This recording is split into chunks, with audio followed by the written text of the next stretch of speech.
بسم الله الرحمن الرحيم.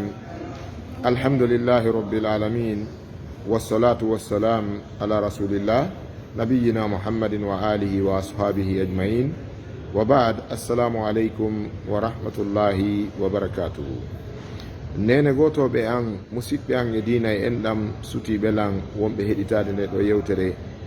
mi salminimo me e moɗon, mi salminimo be e moɗon salminago islamu teddungo barkinago, salminago hiwrago yimɓe aljanna ɓen ka aljanna. mi wiyon assalamu aleykum wa rahmatullahi wa barakatuhu. ko ɗum firi ko jam e kisiye allahu tabaraka wa taala yowona e dow moɗon. siɓɓe an e dina, siɓɓe an e enɗam, sumayeru ndun waynitike e nde ɗo hitande be ko sumayeru wuturu. allahu tabaraka wa taala noon kanko ko allah e kala sa'i e kala dumunde e kala nokku. sumaye mayi allah ma yaari, allah mayata, ko hayyun la yamut. sumaye on lanni allah kañum na o lannowo na o follotoɗo, ko qayyum. kanko allahu tabaraka wa taala ko da'imun bi dawami mulki. kanko allah o duumiɗo, mo follotako, mo iwata, mo eggata. heɗen toromo kanko allahu subhanahu wa ta'ala moƴƴereji ko newnani en golluɗen ka nder sumaye fo yo jaɓan en. jikkuji moƴƴi e dewe ko wowtiniɗen kon, ko ekkitiɗen wawɗen kon e nder nduɗo sumaye, yo allah arsi ko en gollitirgol ɗum e nder lebbi hedditiɗi ɗin e nder hitande nden. boneji ko wawɗen woɗɗitade e ellaji e piiji haɗaɗi ko rentinaɗen e muɗum, ko wawnoɗen rentade e muɗum ka sumaye, yo allahu tabaraka wa taala newnan en kadi rentagol e ɗin kadi ɓawo sumaye. saabu allah hulanoɗo on, allah rewanoɗo on, allah ɗoftanoɗo on kadi sumaye. la yazalu rabban bada ramadan. o serata, o serari, o serata, o seroyta, ko allah reweteɗo, huleteɗo, renteteɗo e muɗum ɓawo sumaye. haray musidɓe an julɓe tedduɓe, mo be e moɗon ka wontiri fewdo o sayi ɗo. woɓɓe kamum fewdo ɗo ko jemma, woɓɓe kamum fewdo ɗo ko bimbi, woɓɓe ka fewdo ɗo kamum ko ñalorma. haray miɗo toro allahu subhanahu wa ta'ala yo allah taw hara mo be e meɗen hino e jaam. so ɗum feƴƴi haray miɗo faala en andintinde toɓɓere hittude, toɓɓere himmude. ɗum woni honɗum juulugol jemma, immagol juula jemma. o ɗuytugol ɗoygol, ɗuyta ko ɗanoto kon, wawa darade e nder jemma on juula, harana ka nder sumaye tun. ɗum no wi'e assolatu wannasu niyamun. woɓɓe noyna ɗum assolatu fi jawfi leyli. fof e mum no mari ƴi'e, fof e mum no joli e makuji annabijo sallllahu alayhi wa sallam. ɓe maki e hadise goo wa sallu billeyli wannasu niyamun tadkhulu ljannata bisalam. juule jemma hara yimɓe ɓen hino ɗaani, on naatira e aljanna no newori. juule jemma hara yimɓe ɓen no ɗaani, on naata e aljanna hara on yangaki. juule jemma hara yimɓe ɓen no ɗaani, on naatira e aljanna kisal. en toriki allahu tabaraka wa taala yo arsi koyen immagol e nder jemmaje ɗen juulen. wawen juulude si tawi ko darɗe 11 wawɗen juulude e nder jemma on. si tawi koko jaasi ɗum wawɗen juulude e nder jemma on, fof e muɗum hara en ɗanaki gila ka fuɗɗode jemma ha ka rawnode makko.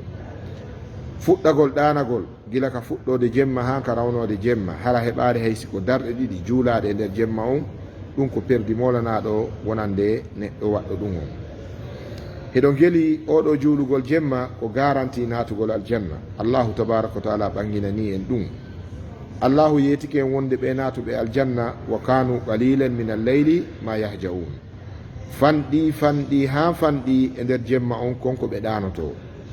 ɓe mana ɓe feccayno jemma on pecce tati, wano alquranare nden tindiniri noon nelaɗo on sallllahu alayhi wa sallam.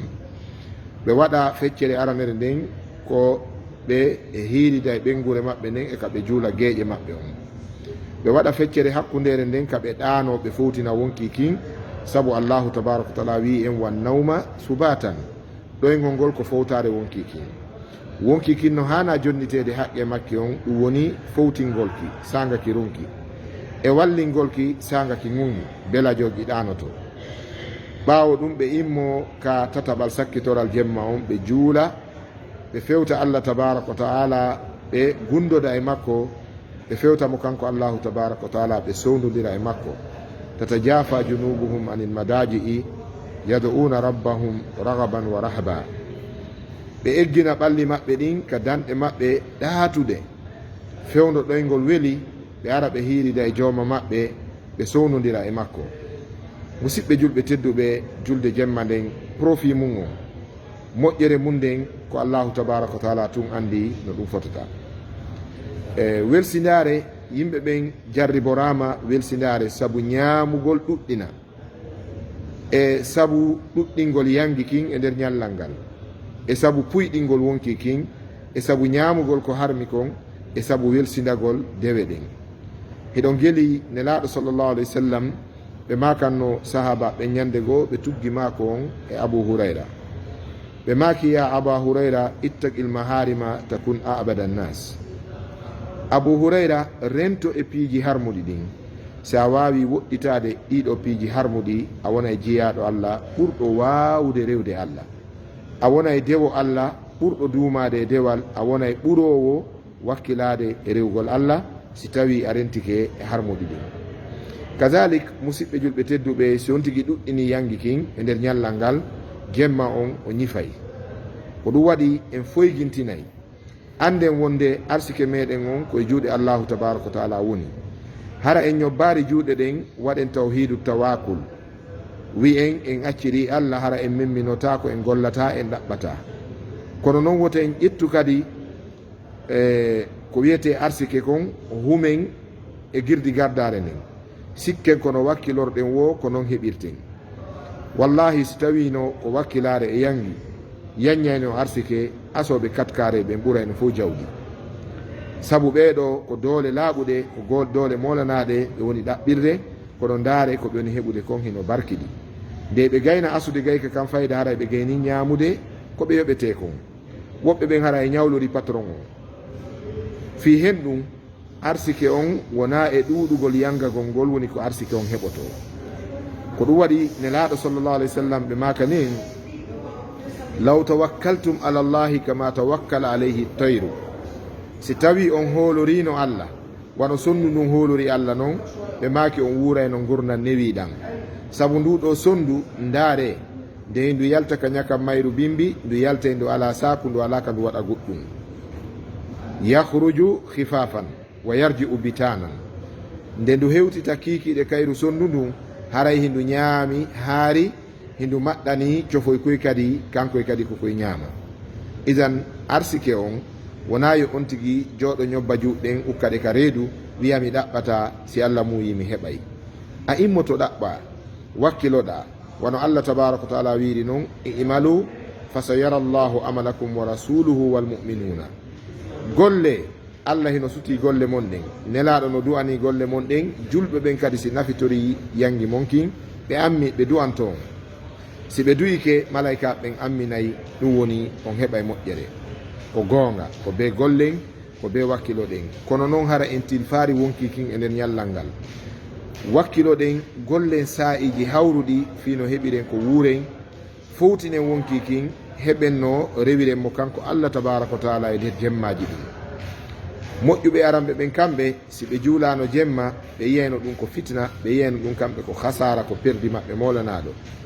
wano goɗɗo men wi'irta nin boutique an on sumi, walla magasin an on sumi, walla oto walla ɗaɓɓirngal dépense ngal waɗi accident ma ngal wujjama, motoru an ɗum wujjama, kamɓe goɗɗo e maɓɓe si jemmare nden feƴƴino o immaki o juuli jemma, ko noon o yiɗirayno o perdi. ndaare oɗo maketeɗo Abu Ishaq as-Subay'i. Abu Ishaq as-Sabi'i maɗum Abu Ishaq as-Subay'i, ɓe fillike fi maɓɓe, fa qila lahu, ɓe wiyanano ñandego ma yabkika, hey ko anyo Abu Ishaqa, ko honɗum wonma wullinde. ko goɗɗo ari tawi ceerno on no jooɗi hino wulla, o wullike, o wulli ha waare nden loppike, o wulli ha ka o jooɗi ɗon fof woni gonɗi. on wiɓe ya cheikh ma yabkika, fa qala zahabat quwwati wa zahabat as-salatu minni ma astati'u an usalliya qa'iman illa bil baqarati wa al imran. nane yewtere hawninde Abu Ishaq as-Subay'i emo jooɗi himo wulla, ko woni wullude ɗon goɗɗo ari tawi mo wi ene ceerno ko honɗum wonma wullinde. o yawi hey ko wonlam wullinde ko doole an ɗen yehi, julde an nden ɗuytike. hande kadi kami woni ɗo mi wawata immade mi daro mi juula jemma sina mi wawata immade juulira qur'an on fou komi heddori doole ko wawugol immagol juulira suratul baqara e suratu al imran. bimana doole an ɗen yehi sabu ɗum julde an jemma nden fanɗi. joni julde an nden fo jemma ko suratul baqara e suratu al imran. e musidɓe julɓe tedduɓe, wawuɗo darade naafira suratul baqara e suratu al imran e nder jemma, oɗo no jooɗi no wullude no wiide doole an ɗen yehi. hande kadi komi heddori doole komi juulira suratul baqara e suratu al imran. simoje ɗiɗi ɗe andanɗa hoore ma woɓɓe e meɗen suumayere nden fof en jofinta suratul baqara ka naafe meɗen. woɓɓe e meɗen si jofini suratul baqara ɓe wawata heɓude suratu al imran. wano menen ka juulidde amen naafe ɗen fof min wawano jofinde suratul baqara e suratu al imran. ko baqara tum min jofinno min natami suratu al imran tawi juldano no yiyama. e hoore ɗum kadi no woodi ŋermoɓe wiya ɗum no juuti, ɗum no ɗuuɗi, darande nden no tiiɗi, ha woɓɓe no inna julde nden ko darngal. e hille musidɓe julɓe tedduɓe, ndeɗo julde jemma wallahi ko de garanti fi natugol aljanna. wona noon fi o naafe suumaye walla qiyamu layli min yewtude ɗo fi muɗum, ko tawi ka nder suumaye ɗo en ekkitike juulugol jemma, en wawi juulugol ko juuti, en wawi woɗɗitagol ñamugol cigarette, en wawi woɗɗitagol fenugol, en wawi woɗɗitagol zina, en wawi woɗɗitagol puydan, en wawi heɓude tan janngugol qur'ana, heɗagol alqur'ana. ko ɗum ɗo mi yeli yo en eggin. wano wawirɗen noon ka suumaye, wawiren noon kadi ɓaawo suumaye e ɗiɗɗo lebbi 12 wonɗi arde ɗo walla ɗi fokkituɗi arde ɗo aɗo suumaye artoyde. sabu honɗum inna ramadana kad mat wallahu la yamut. suumaye de maayi kono noon allah na maayowo. allahu ko hayyun la yamut. allahu tabaraka wa taala wona o iwowo ko qayyum, ko qayyumun, ko da'imun bi dawami mulki, ko duumiɗo fodde laamu makko no heddi, laamu makko no heddi fodde mo duumi. oɗo allahu tabaraka wa taala mo wowtanɗen e golle moƴƴe ɗo, wakkiloɗen kadi kontinen ɗeɗo golle. yoni en ko allahu tabaraka wa taala yeeti en fi naatuɓe aljanna ɓen, wonde hino jeeya e ko ɓe naadi ɓe aljanna, ko woni sabu ɓe naati aljanna julde jemma. allahu tabaraka wa taala wi wa kanu qalilan min alleyli ma yahja'un. fanɗi e nder jemma on konko ɓe ɗanoto. wa kanu ɓe laatino qalilan ko seeɗani min alleyli e jemma on ma yahja'una konko ɓe ɗanotono, konko ɓe ñifayno, konko ɓe mana waltayno. ɗo gandi neɗɗo so ɗanike ɗoygol welsinare, so ɗanike ɗoygol ngaamelo, so ɗanike ɗoygol wartande, hande kadi ko ɗum woni o ñifay o walta. yo allah dandu en ɗanagol ha tawa hay goɗɗum waɗi hito en memminota ko en finata. ko ɓuri moƴƴande ko wiyete nawmul muslim ko nawmun khafiyun. ɗoygol julɗo ko ɗoygol foygitingol. ta si goɗɗo wi ceerno kaari a wiyay na, si goɗɗum waɗi hito a wiyay ko honɗum ni, si goɗɗum yahi ari a ndaaray. wona ɗanagol ha ñifa, ɗana ha wawa wa yarɗo beere. ngol ɗoygol ɗon ko ɗoygol ngol yettinaki. moƴƴuɓe aran ɓe jaɓatano ɗanagol ngol ɗoygol ɗon. almami meɗen malik fillama e maɓɓe wonde duuɓi nogay on salligimo ɓe juuliri geeƴe on, sina hara ɓe yiɗu heɗintingol mo ko on ɓe juulitta subaka. bimana ɓe heɗintinaygo e salligi, sabu tajdidul wudu ko nurun yawmal qiyama. eɗon andi heɗintingol salligi watta salligi e dow salligi mo bonari, ɗum ko annora ñande dargal. nelaɗo ɓe jam e kisiyone mum maki inna ummati satud'auna yawmal qiyama wa ghurran muhajjalina min athari lwudu. ɓe maki ɗeɗo mofte an ko noddoyteɓe ñande dargal, ko ɓe anditiroyte ñande dargal ko juutugol batte, ko ndiyan ɗan lotata kon e tere salligi on, e ɗuɗugol ko ɓe yirgata tere maɓɓe ɗen kon ka salligi, e baade daneje ko salligi on waɗata kon ka geece maɓɓe e ka tere maɓɓe salligi. haray musidɓe julɓe tedduɓe, ɓeɗo moƴƴuɓe aran ɓe ɓe watte no salligi e dow salligi ko wiyete heeɗintingol, kono heɓe wawuno juulirde subaka salligi mo ɓe juuliri geeƴe, sabu hon ɗum ɗoygol maɓɓe jemma wona ko tiiɗayno, wona ko tiiɗayno. No wi'a ka pular, mo andi ko hiiri o andata ko weeti, kono noon ɗum fiɗa wonde aray ko yo neɗɗo on o ɗano jemma on fuu. No e nder jemma on sa'iji ɗi tawata allahu tabaraka wa ta'ala ko fewdo ɗon o ɓurata jaabinde du'a. ko ɗum waɗi jomiraɓe gande ɓe wi kala hiiriduɗo e allah jemma o heɓay ko faala ko. lagad faza man sahira layali, malama on neɗɗo hiiriduɗo e allah e nder jemmaji ɗin. allahu tabaraka wa taala yeetiken fi immotoɓe jemma eggina ɓalli mum e danɗuɗe muɗum, eggina ɓalli mum e kunsasiji muɗum, eggina ɓalli mum e matelaji mum ɗaatuɗi, ɓe daro hara hiɓe jeeje allah, hiɓe woywoyta e allah tabaraka wa taala. tatajafa junubuhum anil madaji'i, hiɓe eggina ɓalli maɓɓe ɗin gaye ɗi kusenji maɓɓe, gaye ɗi buutuji maɓɓe ɗaatuɗi, yad'una rabbahum ragaban wa rahaba, hara hiɓe ara toro jooma maɓɓe, hiɓe jeeja jooma maɓɓe e dow hiɓe rerɗi heɓugol moƴƴere makko, hiɓe huli kadi hawrugol e tikkere makko e lette makko. musidɓe julɓe tedduɓe, en wakkiloto du'a no jaabo jemma, julde jemma no naada aljanna. eɗon andi noon julde ko lekki arsike, eɗon andi julde ko lekki kata, eɗen andi julde ko lekki rammu balɗe, eɗen andi julde ko lekki fitnaji ɗin.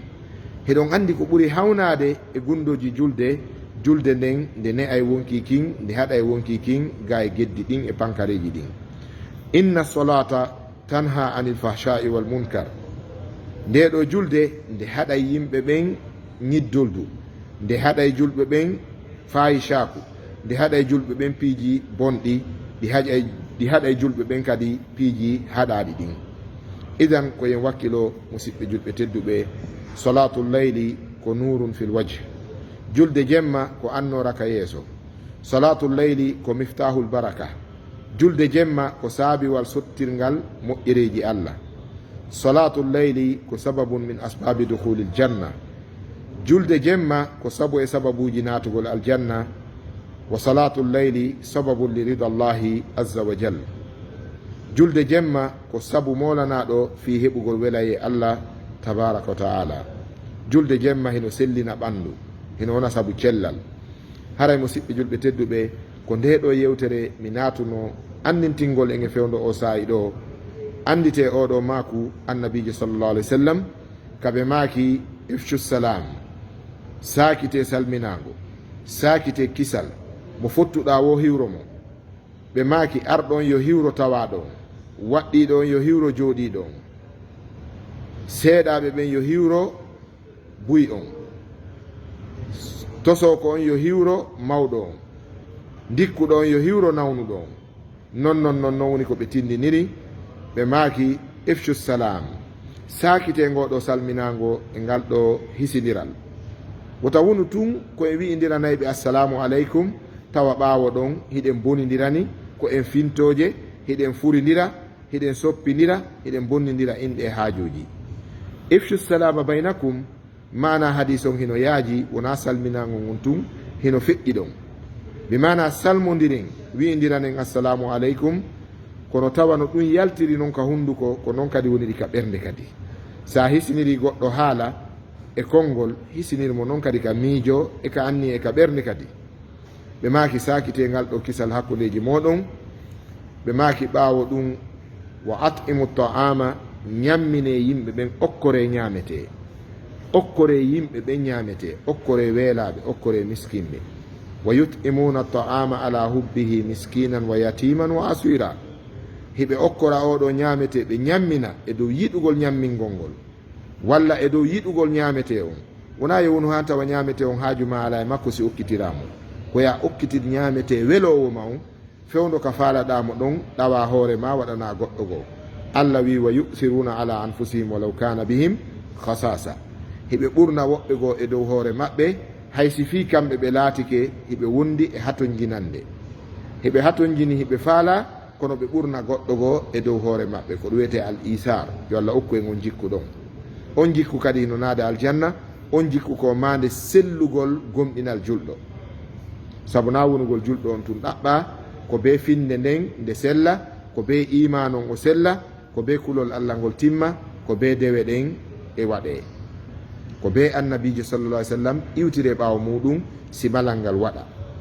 Musidɓe julɓe tedduɓe, ɓe maaki wa at'imu ta'ama, ñammine ñamete on kadi, wa sallu billayli, juule jemma.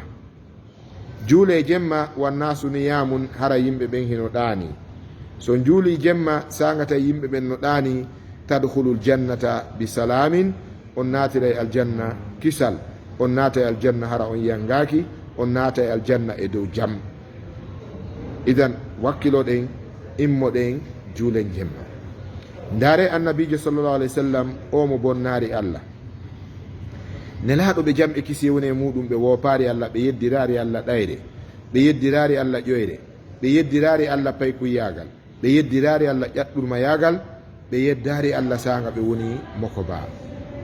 Ma asa rabbahu qat, ɓe yeddaari Allah hayde wotere.